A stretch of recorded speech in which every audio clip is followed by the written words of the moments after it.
And we're back. And well, I don't want to say better than ever, but like real close. So we finally have House of the Dragon season 2, episode 1, and it was remarkable. I really enjoyed it. I thought what I would do rather than, the typical video essays that I normally give you guys, I thought I would do something more typical to what I do in my live streams. I might, throw in some GIFs and some memes, whatever, but it's going to be, a little more off the cuff observations. We'll try it. We'll see if we like it. If we don't like it, we'll do something else. It's the beauty of YouTube, right? So it's going to be takes about the episode itself and a little bit of reflection on season 1. And then at the very end, there will be spoilers based on Fire and Blood. So if you haven't read the book, if you want to like remain spoiler free, I'll give a little announcement. There will be like a timestamp, but included with some of the spoilers from the books, I'm also going to be making some predictions based on what we saw. So it might be worth sticking around to the end, even if there are a couple spoilers. So all that aside, we can get right on into that. It was really interesting to start at the wall. It was just jam-packed with information. We see this kind of ritual with the stones, right? 1 in 10 men get sent to the wall. This gives us a little bit more of an idea of how the wall was manned previously, why the Starks might go, why Benjen Stark might have gone, and that if this was something that Ned no longer upheld. Regardless, I thought that was a really cool element of world building. More so, bigger news that we got, and hopefully you have seen my recent Dragon Theory video. If you haven't, you should check it out. But we got confirmation that Vermithor and Silverwing could not fly over the wall. So there had been some contention as far as, whether or not this was actually true within the lore of the show. Like George R.R. Martin has said, there's book canon and then there's show canon. And, with House of the Dragon, they seem to be very similar, but they're not the same. And so in book canon, Vermithor and Silverwing, Jaehaerys and Alysanne's dragons, tried to fly over the wall and either were unable or unwilling to do that. And the implication is that there's kind of like a magical reason for this. Now, in Game of Thrones, as some of you might recall, the episode Beyond the Wall, which drove me into a brief existential crisis and made me actually not watch season 8. But in that one, Daenerys flies north of the wall to rescue Jon Snow and friends. And I think the way that we can kind of resolve this within our own headcanon as a fandom is Daenerys would have been coming up the coast, right, from Dragonstone, and she would have been going by Eastwatch first, because that's where the Raven would have come from. So hypothetically, she could have just flown along the coast around the wall. And I think that's fine. I think it's implied that dragons can't fly over the wall. So we have all of this intact now. I think it's a really great retcon for the show. I'm really glad Ryan Condal included that. So Ryan Condal, if you ever watch this, thank you. I love your work. We'll dig into all of this more if y'all want like a real video essay, but I just wanted to hit some quick points. I actually really liked that they kept his mission kind of short, that we didn't see him go to the area, that this trip up north was actually like really brief, like his conversation with Craig, and I thought was very powerful, but they kept it short. In a way, though, I think it also is sticking with the spirit of the book because like we didn't see those trips. We got Jace's report after the fact. So that's the north. Moving into like the bulk of the episode, there were some trends, some themes I thought were really, I don't want to say cool, but interesting. You may have picked up on the fact that all of the women who are major players in the show at one point or another were blamed for the war. And when they tried to defend themselves, they were basically ignored. So we see this with Rhaenys when she flies in on Melis and is confronted by Daemon. And Daemon is like, well, you could have ended the war if you had just killed Aegon and his line. And she's like, gives her sassy comeback. We love that. Daemon also blames Rhaenyra for disappearing and, abandoning her duties as a queen. We obviously see Otto and Aemond blaming Alicent for not killing Rhaenyra sooner. And then, later on, we're going to see Miss Arya also being blamed by Daemon, that you had Aegon. Why did you turn him over? I thought that was fascinating. If you've been a fan of the channel, if you've been hanging out, I've got a really good video essay still in editing on season 1, episode 9. So hit the subscribe button, come back for that because it's got like a lot of really juicy stuff. But one of the things that, we examined in season 1 was women and the way that they function in this society and the responsibilities that they have, but also their limitations. So it's something that we actually see kind of reflected in the fandom, this desire to put all of the blame at Rhaenys' feet. or Catelyn Stark, or Cersei. I mean, Cersei was to blame for a lot of things, but not all of them. You know, there were a lot of things that were Joffrey's fault and Tywin's fault and even Ned Stark's fault and certainly Robert's fault, right? But they don't get blame in the same way. And I thought it was really cool the way Condal highlighted some of that. So what else? What else do we have? Something interesting they did with Rhaenyra's costuming that I thought was a little, I didn't love it. They really want to echo Daenerys. I think one of the wigs that she's wearing, I think, is actually Emilia Clarke's wig, which mixed feelings on that. But certainly the shots that we're getting of her, she looks a little smaller. The costuming, like the silhouette that they're giving her, is very reminiscent of Daenerys, especially in her time on Dragonstone. And conversely, I think we're supposed to be seeing a little bit of Viserys echoed in Aegon, which I thought was an interesting choice because like HBO seems to be trying to get people to play either side, the greens and the blacks. And I'm like, if you're couching Aegon as Viserys the Third, as Daenerys' brother Viserys, like there's not, everybody hates him. Nobody, I mean, well, except Glidus, but hey, Glidus. Although, we'll get in. I think we're just going to jump around. We're jumping around today. I think what they're going for with greens versus blacks isn't so much Aegon versus Rhaenyra as it is Alicent versus Rhaenyra. And some of this we actually even see echoed in the tapestry and in kind of the promotional materials that we're seeing this imagery of the two queens. Rhaenyra, who is arguably the rightful queen, who is not on the throne, and then Alicent, who is the Dowager Queen, and arguably one of the most qualified to rule, honestly, as far as somebody who has been acting in government the longest, somebody who is mindful of the people, of negotiations, of economics, she's certainly more qualified than Aegon. And we're going to talk about Catherine the Great in that video essay that we have cooking. So where was I going with this? Good Lord. It's like 1:30 in the morning. Forgive me. Rhaenyra, we see that she's out like looking for her son. I thought that was a really nice touch. We're 99.9% sure that Luke is dead. Like, how do you survive something like that? But I do actually really like that they have done this kind of cliffhanger thing with Luke. That's very George Martin. For those in the audience who haven't read the books, this is like a signature trademark thing that George Martin does, that he will kill off a character, but in such a way that it's off page, it's off screen. There is deniability. There is some question around it that he could bring them back. Right. And sometimes he does. Sometimes these characters aren't really dead. In Luke's case, I'm pretty sure he is. But, with the way HBO handled Game of Thrones with just killing everybody, Duran Martell, I really appreciate this kind of shred of ambiguity. So we're back to like an Alicent episode. A lot of this is focused around what the Greens are doing for the most part. Council scene. We love the council scene. Council scene is great. We're seeing another side of Aegon.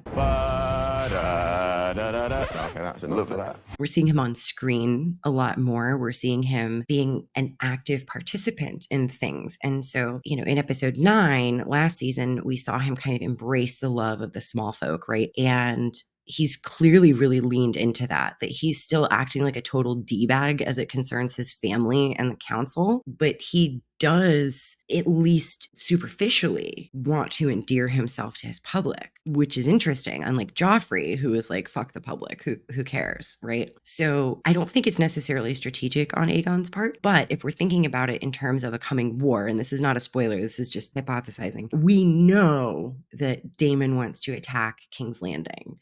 We know that it's possible a siege could happen, considering like this is a war now. And if you are trapped and besieged in a city with a bunch of people who you are in charge of, do you want them to love you or hate you? And so I don't think Aegon is necessarily thinking about that. I think Otto should be.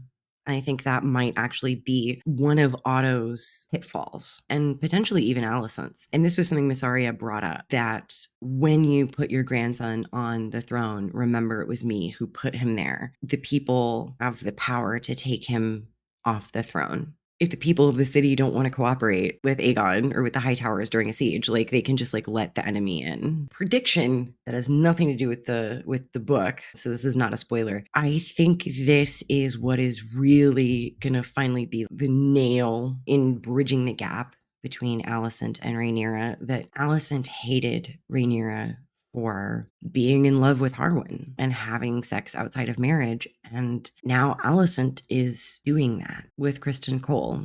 And again, the first time Rhaenyra did it, she wasn't married. She wasn't betraying her marriage vows. And so I think Alicent is going to be able to recognize that hypocrisy. Like, we know that she's already softened toward Rhaenyra. Like, she tells Otto, like, my goal is to have peace and for Rhaenyra to bend the knee and for my son to sit on the throne in peace. But I think that's really going to be the thing that changes her thinking. What is interesting is how Kristen Cole is going to respond to that, right? That he is incredibly loyal to Alicent. And again, we're going to talk about that in that video essay that you should come back and watch. But when Kristen Cole is talking to Aemond, he's, your mother has a kind heart and she's a loving woman, but Rhaenyra is a spider and she Alicent in the web. And it's like, they are committing the same sin, my guy. The hypocrisy is palpable. Yeah, don't like him. He only gets worse. Yeah, so we're introduced to a lot of characters that we're going to be seeing down the road. That's kind of a spoiler. Let me think.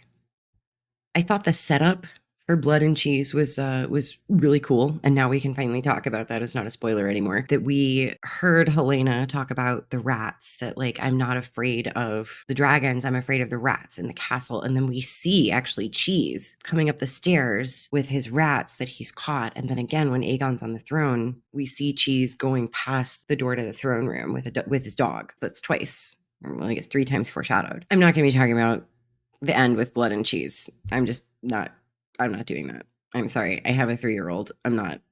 You can go to literally any other channel. They'll talk about Blood and Cheese till the cows come home. Editing Mira, I'm actually making a second video about this. There will be a Blood and Cheese video.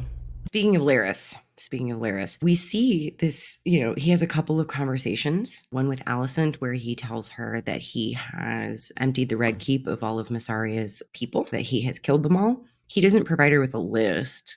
She wasn't privy to like any of these inquisitions, right? He just tells her they're all dead. And now her grandson has been murdered inside the Red Keep and nobody knows that Daemon was in town. So how did that happen if everybody inside the Red Keep is loyal to the Greens? So Larys is starting to look like a liar. And I brought this up before, but the relationship between Larys and Alicent really reminds me of what I imagine the relationship between Varys and Cersei was like when Cersei first got to the Red Keep. That Cersei tells Tyrion, I thought Varys was my friend when I got here, and I will take his information now. It's useful, but he's not my friend, and he's not your friend either, and you should be more wary of him. And again, one of those instances where Cersei was 100% correct. And likewise with Alicent, that Larys introduced himself to Alicent and said, like, I thought you could use a friend, basically. And she's like, oh, the queen has friends. But we see Larys kind of cozying up to Aegon now and saying, like, okay, like, do you want to live in Otto's shadow? That Larys seems to be angling to make himself hand or someone else, someone like Aemond, who is very like shoot from the hip. He's ready to go. So this is a really interesting dynamic that we have going on between them. Oh, something that I thought was actually kind of cool that we see with this dynamic with Alicent and Kristen Cole is, if you recall, back in season 1, episode 4, when Rhaenyra and Kristen were hooking up, Rhaenyra was the one who removed his cloak. And we know that removing the white cloak is like forsaking that honor of the Kingsguard, right? Like, the white cloak is what signals to everybody, like, I am one of the best. I am one of the most honorable. I am a member of the Kingsguard. So him folding it up and setting it to the side is like symbolic of that he's setting aside his honor to sleep with Rhaenyra. But what they really highlight in this moment, after Alicent and Kristen are done hooking up, Kristen asks Alicent to help him put his white cloak back on. And this is symbolic of her restoring his honor way back when he confessed to having slept with Rhaenyra, that it was Alicent who forgave him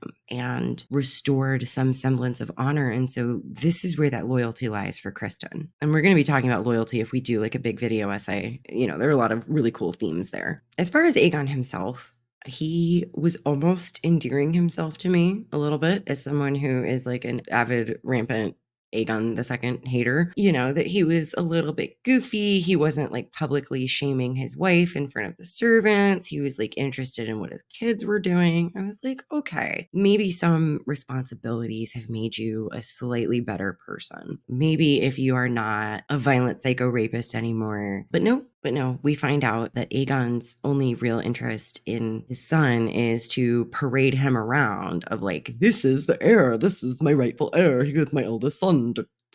And even then, even when he is recognizing his son and giving him a modicum of attention, that he's still using the heir's presence to humiliate people, namely Tywin Lannister, who is a horse. Tywin has been upgraded from Master of Ships to Master of Coin, and so now they're trying to find a new Master of Ships, right? Because they have been blockaded by the Velaryons. So, and this is actually something that's probably good to talk about. They're kind of at a stalemate right now. Rhaenyra cannot swoop in and take the city because it's too well defended, but Aegon can't just function as normal, right? With the bay blockaded, that King's Landing is like at the inside of Blackwater Bay, and Dragonstone is out at like the outer mouth, and the Velaryon fleet is blockading. So like trade isn't coming in, just based on war tactics, the way that war works. We know that it's likely there will be food shortages. This is what we saw in season 2 or in Clash of Kings with Tyrion trying to manage King's Landing, knowing that there is a food shortage. And,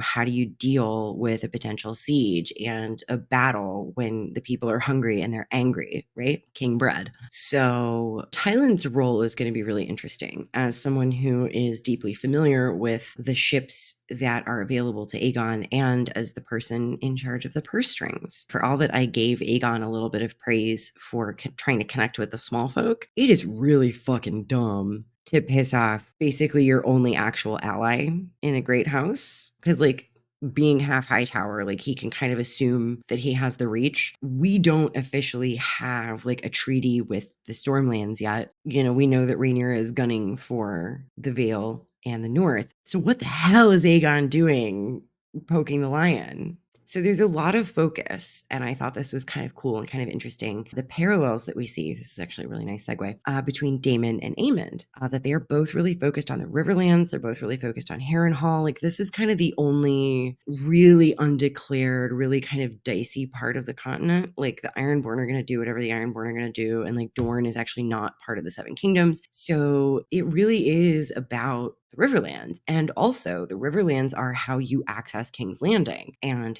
Harrenhal is like the best place to amass an army. So Daemon and Aemond, say that 5 times fast, both want Harrenhal, which is owned by Larys Strong.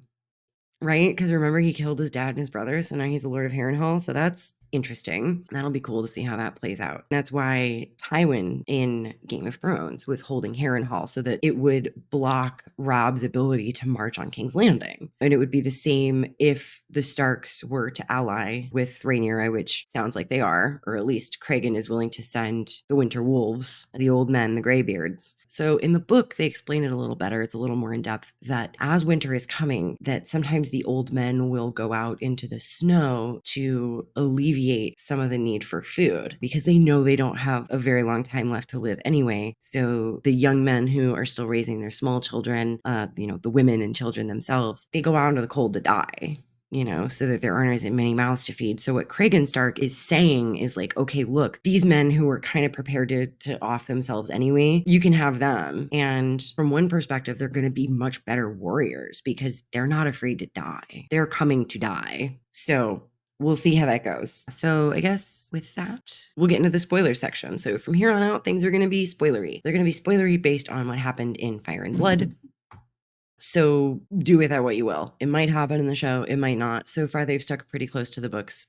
So if you don't want any spoilers from the books, skip to the end, I guess, or go watch one of my other videos. My dragon video is really good. You should watch that. So going back to this whole thing about Tywin Lannister, as we go through the dance, we're going to see that the 2 big turncloaks from the Greens over to the regime that winds up winning. I'm not going to say that either side really wins, but that turn against the Greens are Tywin Lannister and Larys Strong. I think for Larys, it's going to be self-preservation reasons, but Tywin, I think it's going to be more of a philosophical reckoning that seeing the way that Aegon treated him and took him for granted and disrespected like their alliance, that like just because Aegon is the firstborn male does not mean he's the best fit to rule. And I think because we've been having this kind of dichotomy with brothers, I think it would be really cool to see that play out with his brother Jason, because as we've seen, Tywin Lannister is not like the sharpest crayon in the box, but he's dutiful. He's not brilliant, but he's not stupid. He's not useless. He seems to be,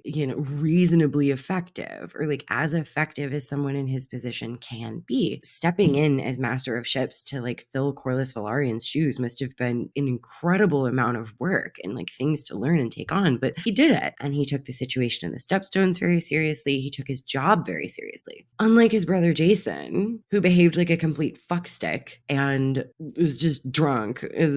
I can't stand Jason Lannister. But so I think there might be kind of this reckoning, within Thailand and like for himself of like, why should the eldest male get to rule? Why shouldn't it be based on like who's better qualified? Which could turn into Thailand briefly supporting Aemond in a coup.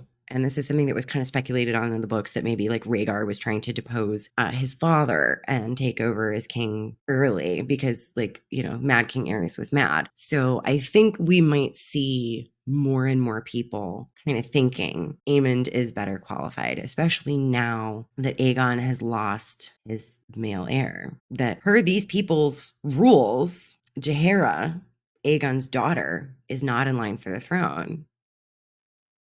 That it would be Aemond, right? So there were a lot of people who criticized this choice. So I said I wasn't going to talk about blood and cheese, but I guess we are. Here we are. There will still be a bonus blood and cheese video.